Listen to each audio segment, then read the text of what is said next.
LeBron James has opted to sign a new 2-year, $97.1 million extension to stay in Los Angeles and to stay a Laker for the foreseeable future. So LeBron was entering the last year of his deal for 22-23.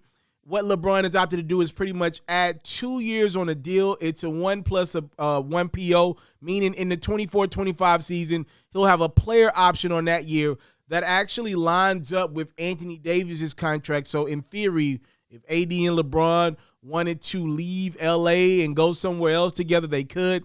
If they wanted to re-sign with the Lakers at a discounted cost, depending on where they're at in their careers, they could do that. Maybe allot themselves the opportunity to get a third star. Only time will tell. But here's what we know right now. LeBron's got a 15% trade kicker. For all my contract nerds out there, LeBron is ineligible for a no-trade clause because he opted to do an extension versus tearing the deal up and doing a new deal altogether. $97 million over 2 years is the max extension for a guy of LeBron's tenure in the league.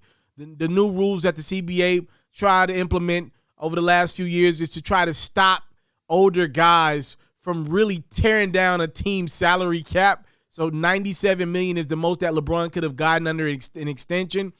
It's a lot of bread. I'm just saying that's the most he could have gotten. He'll still make less. You'll see guys go over 50, 60 million in the upcoming years. LeBron is taking significantly less in that regard because of his tenure in the league. But in the process of, or in the concept of the Lakers, he took the max that extension could have gotten him. So you can look at that either way. You can look at it and say LeBron took the most money the Lakers could have gave him, which doesn't give them a lot of room to make some noise over the next year or two. Or you can look at it and say even LeBron taking the most money that the Lakers could offer him still gives the Lakers a little room. So either way you look at it, I guess it depends on how you kind of process everything. But congrats to the King. All this talk about potentially leaving Los Angeles in a year, finishing his career with the Cleveland Cavaliers, with maybe even his sons, Bronny or Bryce. For now, those rumors and conversations get put to bed. In about 3.5, 4 months' time, LeBron will be turning 38. To be 38 years old and still making $100 million over 2 years in your first career is quite the impressive feat.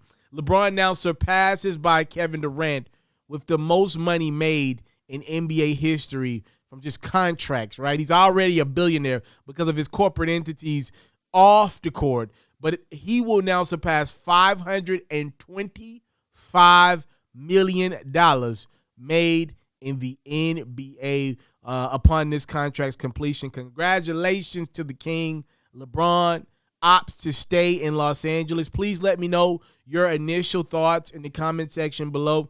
I thought LeBron was going to leave to go back to Cleveland. Honestly, if anywhere. As a matter of fact, I thought either Cleveland or San Francisco. Obviously, I was wrong on both.